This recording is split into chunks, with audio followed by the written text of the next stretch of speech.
5 मुख्य अभियुक्त हमारी हिरासत में आ गए हैं, जिनमें से 2 जो हैं मोहम्मद सरफराज उर्फ रिंकू और मोहम्मद तालिम उर्फ सबलू। इनकी निशानदेही पे जब पुलिस की टीम नानपारा क्षेत्र में मर्डर वेपन की रिकवरी के लिए गई तो वहां पे इन्होंने मर्डर वेपन को लोडेड हालत में रखा हुआ था, जिसको लेकर पुलिस पर फायर किया गया। पुलिस ने अपनी आत्मरक्षा में जवाबी फायरिंग की, जिसमें इन दोनों को गोली लगी है। ये घायल हुए हैं। और ये घटनाएं जो हो रही हैं वो सरकार की नाकामी की वजह से हो रही हैं। सरकार अपनी नाकामी छिपाने के लिए एनकाउंटर कर रही है। कोई पुलिस के ऊपर गोलियों की बौछार करेगा तो पुलिस जो है उसको जो है माला पहनाएगी या फूलों की वर्षा करेगी। बीते रविवार की शाम करीब 6 बजे उत्तर प्रदेश के बहराइच के रेहुआ मंसूर गांव का रहने वाला 22 वर्षीय राम गोपाल मिश्रा दुर्गा प्रतिमा विसर्जन के लिए जुलूस में आगे आगे चल रहा था। ये जुलूस जब महाराजगंज बाजार में समुदाय विशेष के मोहल्ले से गुजर रहा था तो नारेबाजी और डीजे बजाने को लेकर 2 पक्षों में कहासुनी हो गई। देखते ही देखते ये कहासुनी बवाल में बदल गई। इस बीच राम गोपाल मिश्रा का एक वीडियो भी वायरल हुआ, जिसमें वो एक हरे झंडे को निकाल कर फेंक रहा है और भगवा झंडा लहरा रहा है। उस वीडियो की पुष्टि नहीं। आरोप है कि इस दौरान छतों से पत्थर फेंके जाने लगे, जिससे विसर्जन में भगदड़ मच गई। इस बीच जो गोलीबारी हुई उसमें राम गोपाल गंभीर रूप से घायल हो गया। उसे बहराइच मेडिकल कॉलेज लाया गया, जहां उसने दम तोड़ दिया। राम गोपाल की मौत की खबर के बाद महाराजगंज में बवाल और अधिक उग्र हो गया। पूरे बहराइच क्षेत्र में दंगे का माहौल हो गया। हर तरफ आगजनी और हिंसा देखने को मिली। पुलिस बैकफुट पर देखने को मिली। अब पुलिस के पास यही चैलेंज था कि किस तरह से मुख्य आरोपी को पकड़ा जाए और किस तरह से इस हिंसा में शामिल लोगों पर एफआईआर की जाए और उन्हें पकड़ा जाए। पुलिस ने करीब 11 एफआईआर किया, 50 लोगों को गिरफ्तार किया और कई अज्ञात के खिलाफ मुकदमा दर्ज किया। गुरुवार को खबर आई कि बहराइच हिंसा के मुख्य आरोपी सहित 2 लोगों का एनकाउंटर हुआ है, जिसका एक वीडियो भी सामने आया। इसमें वो पुलिस के सामने अपनी गलती मान रहे हैं और कहराते हुए कह रहे हैं कि अब कभी वो ऐसा अपराध नहीं करेंगे। जानकारी के अनुसार आरोपी नेपाल भागने की फिराक में थे। जिन आरोपियों का एनकाउंटर हुआ है उनके नाम सरफराज उर्फ रिंकू और मोहम्मद तालिम उर्फ सबलू है। इस वीडियो में देख सकते हैं कि पुलिसकर्मी दोनों आरोपियों को कंधे पर लादकर गाड़ी में बैठा रहे हैं। इस दौरान एक पुलिसकर्मी को कहते सुना जा सकता है कि तुम्हें भागना नहीं चाहिए था, गलत काम कर रहे हो तुम, हम पर फायरिंग भी कर रहे हो। इस पर दर्द से कहराते आरोपी को कहते सुना जा सकता है कि हमसे गलती हो गई है, अब हम दोबारा कभी ऐसा नहीं करेंगे। हमें लगा था कि हम मौके से फरार हो जाएंगे, लेकिन गलती हो गई। इस पर एक पुलिसकर्मी ने कहा कि तुम पहले ही एक अपराध कर चुके थे, फिर गलती कर रहे थे। आरोपी कहता है कि सर अब कभी गलती नहीं करेंगे। पकड़े गए आरोपियों को लेकर जानकारी देते हुए बहराइच की एसपी वृंदा शुक्ला ने बताया कि जिन 5 लोगों को एनकाउंटर के बाद गिरफ्तार किया गया है उनके नाम मोहम्मद फ़हीम, मोहम्मद तालिम उर्फ सबलू, मोहम्मद सरफराज, अब्दुल हमीद और मोहम्मद अफजल है। सरफराज उर्फ रिंकू और मोहम्मद तालिम उर्फ सबलू, इनकी निशानदेही पे जब पुलिस की टीम नानपारा क्षेत्र में मर्डर वेपन की रिकवरी के लिए गई तो वहां पे इन्होंने मर्डर वेपन को लोडेड हालत में रखा हुआ था, जिसको लेकर पुलिस पर फायर किया गया। पुलिस ने अपनी आत्मरक्षा में जवाबी फायरिंग की, जिसमें इन दोनों को गोली लगी है। ये घायल हुए हैं, इनको उपचार के लिए पहुंचा दिया गया है और जो अन्य 3 अभियुक्त हैं उनको भी हमने हिरासत में ले लिया गया है। आज 5 को औपचारिक रूप से गिरफ्तार किया गया है। सभी के खिलाफ ठोस कार्रवाई की जाएगी। रासुका की कार्रवाई भी जल्द इनके विरुद्ध अमल में लाई जाएगी और अन्य जो अभियुक्त हैं उनकी तलाश भी जारी है। हमारी टीम्स ग्राउंड पे लगी हुई हैं। इन लोगों को गोली कहां लगी? मैम किसी की जी अभी उपचाराधीन है, घायल है, मौत किसी की नहीं हुई है। इस मामले पर समाजवादी पार्टी के अध्यक्ष अखिलेश यादव ने कहा कि लगातार इस प्रकार की घटनाएं हो रही हैं और ये घटनाएं सरकार की नाकामी के कारण हो रही हैं। सरकार अपनी नाकामी छिपाने के लिए एनकाउंटर कर रही है। एनकाउंटर, हाफ एनकाउंटर और भी कई परिभाषाएं हैं जो सरकार ने बनाई हैं। अगर एनकाउंटर से ही कानून व्यवस्था बेहतर हो रही होती तो अभी उत्तर प्रदेश कई आंकड़ों में दूसरे प्रदेशों से अच्छा होता।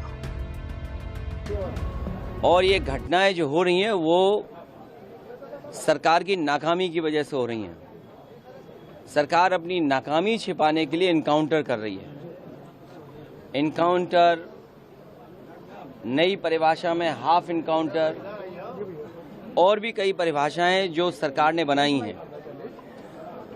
अगर इनकाउंटर से ही लॉ एंड ऑर्डर बेहतर हो रहा होता तो अभी उत्तर प्रदेश कई आंकड़ों में और प्रदेशों से अच्छा होता।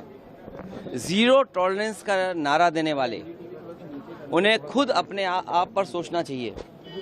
ये एडमिनिस्ट्रेटिव फेलियर था, सरकार का फेलियर था कि जब वहाँ पर तय था, पुलिस की जानकारी में था, तो आखिरकार आपने शांतिपूर्ण ढंग से क्यों नहीं प्रोसेशन को ले जाने दिया या उस कार्यक्रम को संपन्न क्यों नहीं करा पाए। जो लोग एक शांतिपूर्ण तरीके से एक कस्बे, गांव का या आसपास के लोगों का कार्यक्रम शांतिपूर्ण से संपन्न नहीं करा पाएंगे, उनसे लॉ ऑर्डर की क्या उम्मीद करेंगे आप। और फिर ये इनकाउंटर, हाफ इनकाउंटर, ये डराने के लिए हैं। आप मुझसे ना नाम बताते ना कुछ बताते, तब भी मैं कह सकता था कि इनकाउंटर किसका किया है इन्होंने। इनकाउंटर करना और नफरत को बढ़ावा देना, ये सरकार को नया तरीका मिल गया है काम करने का। ये अपनी सब नाकामी छिपा रहे हैं। याद कीजिए, उससे पहले दुनिया में कहीं ऐसा होता हो कि जब पहले इनकाउंटर पे सवाल उठाओ मंगेश पर, तो सरकार कहती है क्योंकि हमें बैलेंस करना है तो उसमें क्षत्रिय को भी मार दिया। तो ये कहाँ का लॉ एंड ऑर्डर है, कहाँ की ये व्यवस्था है जहां पर आप बैलेंस करने के लिए किसी की जान ले रहे हैं। और सरकार अपनी नाकामी छिपाने के लिए खासकर इस तरह के इनकाउंटर कर रही है। देखिए, जो घटना हुई दुखद हुई, जो घटना हुई दुखद थी और ऐसी घटना समाज में न हो। जो वहां पर फेलियर था, हमारे साथी ये पूछ रहे हैं कि आप क्या करते या क्या परिवार से मिलेंगे। जो दुखी परिवार होगा उसको न्याय दिलाने के लिए हम लोग काम करेंगे। लेकिन सवाल ये वही खड़ा हो जाता है कि सरकार की नज़र में भेदभाव नहीं होना चाहिए। सरकार, जो अंग्रेज़ों ने कभी नारा दिया था डिवाइड एंड रूल, सरकार उसी पे काम कर रही है, डिवाइड एंड रूल। ये आम लोग जानते हैं, आम लोग ये बात जानते हैं। और आप तो पत्रकार लोग हैं, बुद्धिजीवी हैं, और पड़ोसी जिले का मामला है। आप मुझसे बेहतर जानते होंगे कि ये घटना हुई नहीं है, घटना कराई गई है। और कराई गई के लिए दोषी कौन होगा? अगर जान गई है किसी की भी, हम दुख में शामिल हो सकते हैं, मुख्यमंत्री जी मिल सकते हैं, लेकिन कराई किसने है इस पे आप लोग बेहतर जानते होंगे। यहाँ एक कोई पत्रकार ऐसा नहीं है जो न जानता हो कि ये घटना रोकी जा सकती थी। किसी की जान नहीं जाती। अगर जान गई है, हम दुख बांटने से ज़्यादा, जो आज सरकार भी दुख बांट रही है, सरकार को इस बात पे दुख करना चाहिए था कि घटना क्यों हो गई, होनी नहीं चाहिए थी। बहराइच हिंसा को लेकर कई सवाल खड़े हो रहे हैं। सवाल बहराइच हिंसा कैसे हुई इसको लेकर भी है, सवाल इसको लेकर भी है कि एनकाउंटर किस तरह से किया गया। खैर, आरोप प्रत्यारोप का दौर शुरू हो चुका है। इस बीच उत्तर प्रदेश सरकार में मंत्री ओम प्रकाश राजभर ने भी बड़ा बयान दिया है। एनकाउंटर हुआ है जो रामगोपाल मिश्रा के मतलब जो आरोपी थे, मुख्य आरोपी, और उसके साथ एक साथी के एनकाउंटर हुई है, क्या कहेंगे? जब पुलिस के ऊपर कोई पुलिस पकड़ने जाएगी, अगर कोई पुलिस के ऊपर गोलियों की बौछार करेगा तो पुलिस जो है उसको जो है माला पहनाएगी या फूलों की वर्षा करेगी। पुलिस हमेशा उनको गिरफ्तार करने का, अपराधी प्रवृत्ति के लोगों को गिरफ्तार करने जाती है। अगर वो हरकत करते हैं तो पुलिस की तरफ से फायरिंग होती है। वो चाहे मरे, जिंदा या मुर्दा, उनको पकड़ना है। अपराध अगर करना है तो अंदर ज़मीन के अंदर रहना पड़ेगा या ऊपर जाना पड़ेगा, या तो जेल में, और नहीं तो कायदे से जिस तरह कानून चल रहा है 7.5 साल से, उसी तरह देश प्रदेश में व्यवस्था रहनी चाहिए। बताया जा रहा है कि आरोपियों को इलाज के लिए नानपारा CHC में भर्ती कराया गया था, जहां से दोनों को मेडिकल कॉलेज रेफर कर दिया गया है।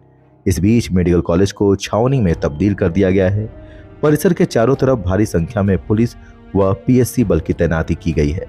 किसी को भी अंदर नहीं जाने दिया जा रहा है। जिले की पुलिस अधीक्षक वृंदा शुक्ला ने बताया है कि घायल होने वाले आरोपी मोहम्मद सरफराज और मोहम्मद तालीम हैं। पुलिस के अनुसार नानपारा इलाके में हुई मुठभेड़ में आरोपियों ने पुलिस टीम पर फायरिंग की, जिस पर पुलिस ने उनके पैरों में गोली मारी।